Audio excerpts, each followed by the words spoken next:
Kita masuk pada materi menampilkan dan menjelajahi data. Yang pertama, dot plots. Apa itu dot plot? Diagram titik atau plot titik adalah diagram stas titik yang terdiri dari titik-titik data yang diplot pada skala yang cukup sederhana, biasanya menggunakan lingkaran yang diisi.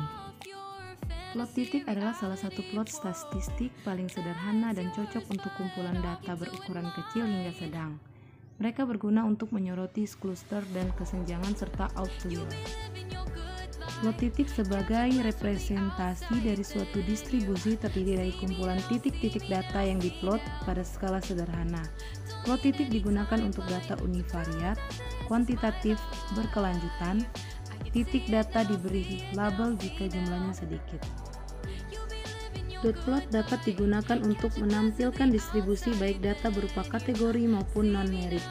Untuk data non-merik dengan data kontinu umumnya akan diperlakukan seperti pada proses pembuatan histogram, yaitu data dikelompokkan menjadi kelas-kelas tertentu di mana frekuensi observasi dibuat menggunakan dot menumpuk sesuai jumlah observasi. Dot plot mirip dengan SL, di mana dapat digunakan untuk menjelaskan distribusi data yang kecil. Hal yang membedakannya adalah pada dot plot tidak ditampilkan nilai masing-masing observasi seperti SL berupa leaf. Stem and leaf merupakan alat untuk menyajikan data kuantitatif dalam format grafis, mirip dengan histogram, yaitu untuk membantu dalam memvisualisasikan bentuk distribusi data yang sering digunakan dalam analisis eksplorasi.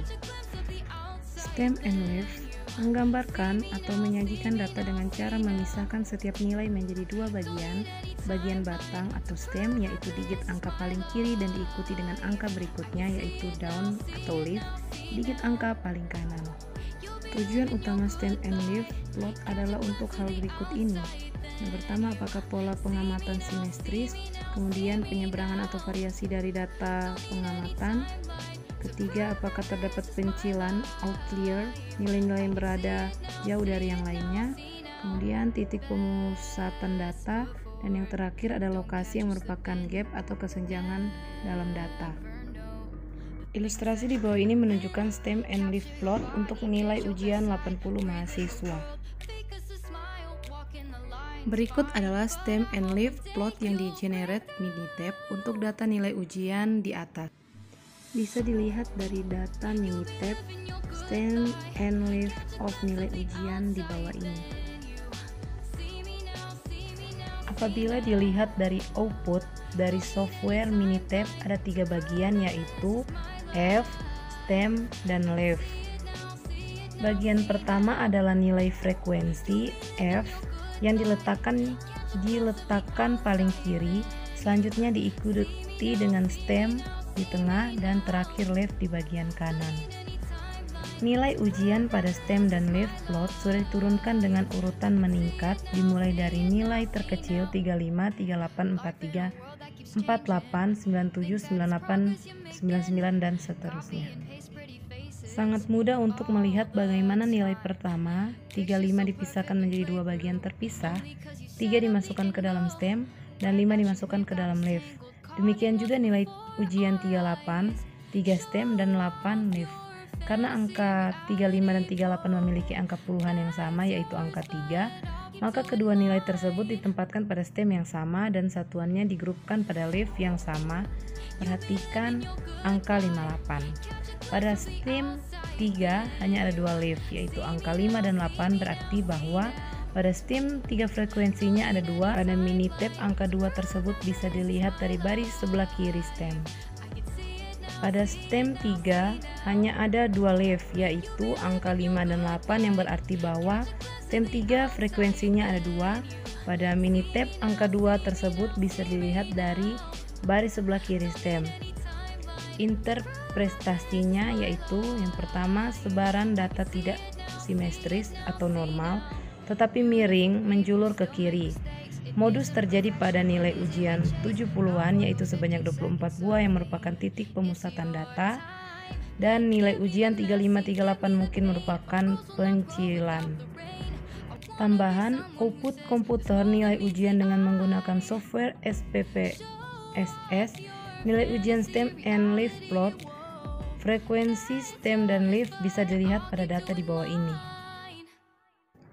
Contoh, buat stem and leaf plot untuk data berikut ini: 23, 26, 26, 33, 2, 36, 38, 43, 44, 44, 45, 48, 49, 53, 57, 58, 65, 66, 99. Untuk membangun sebuah batang plot, data pengamatan terlebih dulu harus diluruskan dalam urutan menaik. Data di atas sudah diurutkan secara menaik. Selanjutnya kita buat angka di atas menjadi dua komponen bagian kolom, yaitu stem and leaf. Angka puluhan untuk stem dan angka satuan untuk leaf. Kemudian kita pasangkan angka puluhan dan angka satuan dengan tanda garis. Jawabannya yaitu 23, 26, 26, 33, 2, 36, 38, 43, 44, 44, 45, 48, 49, 53, 57, 58, 66, 66, 99. Contoh untuk tiga angka pertama 23, 26, dan 26. Angka puluhannya sama, yaitu 2, sehingga angka tersebut ditempatkan pada stem batang yang sama, dan angka satuannya 366 ditempatkan pada leaf yang sama, sehingga membentuk leaf 366. Apabila kita masukkan ke dalam bentuk stem and leaf plot, 2 garis 366 akan menjadi seperti data yang ada di bawah ini.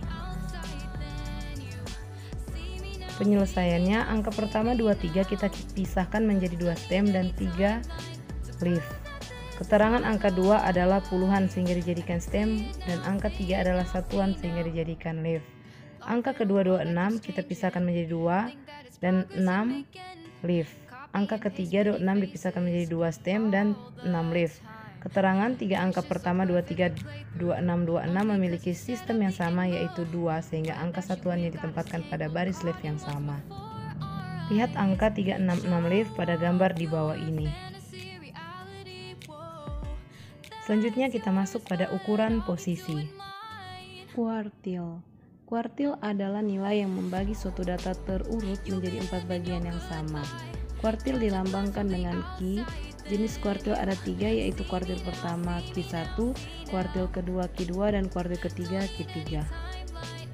Kuartil untuk data tunggal, rumusnya letak Q1 sama dengan I dalam kurung N tambah 1 dibagi 4. Keterangan Q1 sama dengan kuartil ke I, N sama dengan banyak data. Contoh soal kuartil data tunggal dapat dilihat pada contoh di bawah ini. Kemudian kuartil untuk data bergolong atau berkelompok. Contoh soal kuartil data bergolong, tentukan KI dari data berikut. Datanya bisa kita lihat pada data di bawah ini.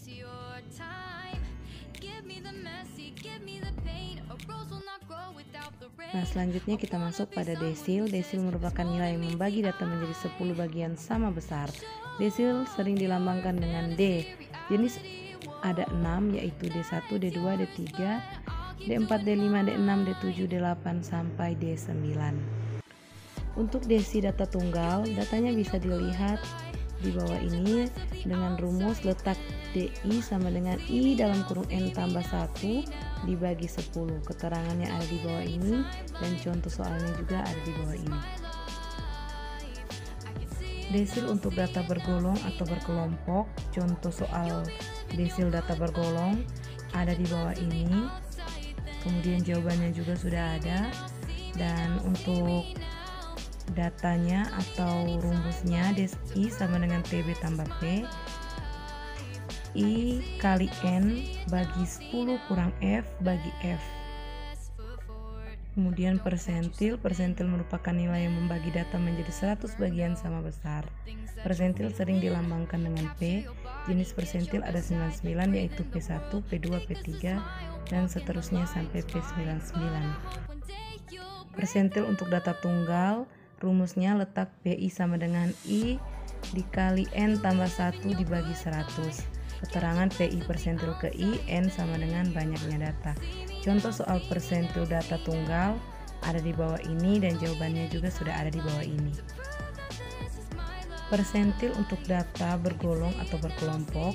Contoh soal persentil data berkelompok, tentukan P30 dari data berikut. Datanya sudah ada di bawah ini dan jawabannya juga sudah ada. Rumusnya juga sudah ada di bawah ini.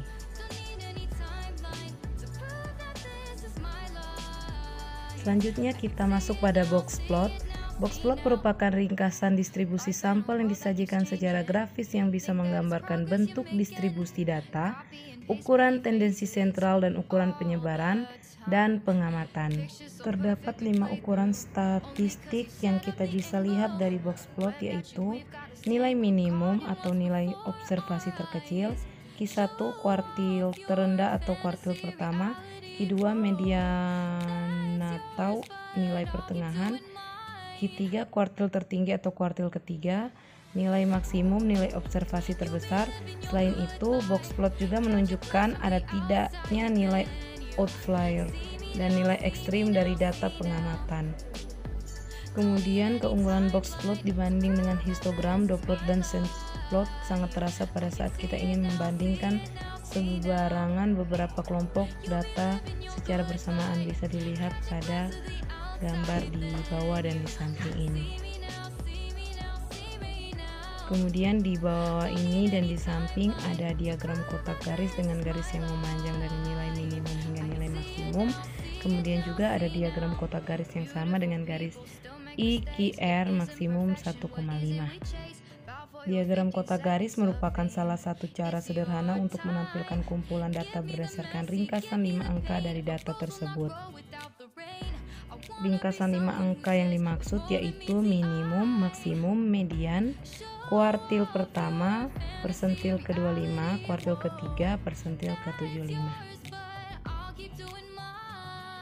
Elemen penting lain dalam pembuatan diagram kotak garis adalah jangkauan interkuartil atau interquartile range IQR. Jangkauan interkuartil adalah jarak antara kuartil atas dan bawah, dinotasikan sebagai IQR sama dengan Q3 kurang Q1 sama dengan QN dalam kurung 0,75 kurang QN dalam kurung 0,25. Diagram kotak garis terdiri atas 2 bagian, yakni sebuah kotak dan satu pasang garis seperti pada gambar 2. Titik terendah dalam diagram merupakan nilai minimum dari dataset, sementara titik tertingginya merupakan nilai maksimum dari dataset. Sebuah kotak digambar dari Q1 ke Q3, kemudian di garis horizontal digambar di tengahnya untuk menunjukkan median. Kumpulan data yang sama juga dapat dipresentasikan sebagai diagram kotak garis seperti yang ditunjukkan pada gambar 3. Pertama, lakukan pengukuran sejauh 1,5 kali IQR dari kuartil di atas, kemudian sebuah garis ditarik dari kuartil atas menuju nilai terbesar dalam dataset yang berada dalam jarak 1,5 kali IQR. Hal yang sama juga dilakukan pada bagian bawah, sebuah garis ditarik dari kuartil bawah menuju nilai terkecil dalam dataset di bawah. Sebuah garis ditarik dari kuartil bawah menuju nilai terkecil dalam dataset yang berada dalam jarak 1,5 IQR. Hal yang sama juga dilakukan pada bagian bawah, sebuah garis ditarik dari kuartil bawah menuju nilai terkecil dalam dataset yang berada dalam jarak 1,5 kali IQR diukur dari bawah kuartil bawah. Semua titik lainnya dianggap sebagai pencilan. Meskipun demikian, garis dalam diagram di atas dapat mewakili beberapa kemungkinan nilai lainnya seperti minimum dan maksimum dari sebuah data seperti pada gambar 2, satu deviasi standar di atas dan di bawah rata-rata data, persentil ke-9 dan persentil ke-91, persentil ke-2 dan persentil ke-98.